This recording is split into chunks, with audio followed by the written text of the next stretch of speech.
KUA Bandung bongkar pernikahan Alsat Ahmad dan Nisha belum terdaftar. Geger isu Alsat Ahmad sudah menikah dengan Nisha Ashifa, pihak KUA Bandung kini bongkar fakta mengejutkan. Belum lama ini nama Alsat Ahmad tengah menjadi trending topik di kalangan warganet. Bagaimana tidak, namanya disebut sudah sempat menikah dengan wanita bernama Nisha Ashifa. Tak hanya menikah, Alsat Ahmad juga dikabarkan telah menggugat cerai Nisha Ashifa. Pemberitaan tersebut sontak membuat heboh warganet. Pasalnya saat ini Alsat Ahmad tengah menjalin hubungan asmara dengan Tiara Andini. Banyaknya spekulasi masyarakat membuat terbentuk isu yang tak benar. Lantas pihak KUA Bandung, Asep M. Ali Nurdin mengungkap fakta baru terkait isu pernikahan Alsat Ahmad dengan Nisha Ashifa. Asep M. Ali Nurdin memberikan keterangan bahwa pernikahan atas nama Alsat Ahmad dan Nisha Ashifa tidak terdaftar di KUA Bandung. Informasi terkait pernikahan tersebut sudah kita cross-check. Sudah kita cek di buku pengeluaran, dan setelah kita buka-buka dokumen yang ada di kita ternyata tidak ada pernikahan atas nama kedua orang tersebut, ucap Asep M. Ali Nurdin dikutip dari kanal YouTube Intens Investigasi, Jumat, tanggal 24 Maret tahun 2023. Asep M. Ali Nurdin menegaskan dan memastikan jika Alsat Ahmad memang belum pernah menggelar pernikahan dan belum tercatat.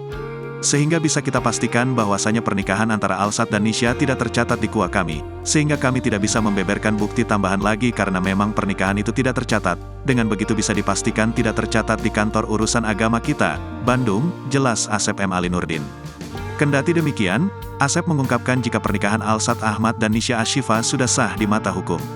Pasalnya sudah tertera jelas di Pengadilan Agama Bandung. Terdapat sebuah foto yang menunjukkan nama Alsat Kausar Ahmad bin Mansur Ahmad dan Nisha Ashifa binti Ganjar Sudaya di Pengadilan Agama Bandung. Dalam foto tersebut, terlihat pula nomor perkara yang terdaftar yakni 5361, PDT, G, 2022, PA, Badege.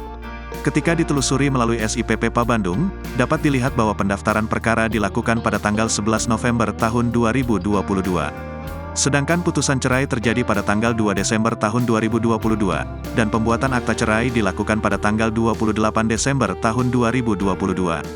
Kalau kita lihat dari infotainment yang sudah muncul di televisi, itu kan di sana disebutkan ada isbat cerai, jadi isbat cerai itu artinya ada dua permohonan yang diajukan oleh para pemohon yang dilakukan dalam suatu proses, jadi isbat dulu, nah pernikahan.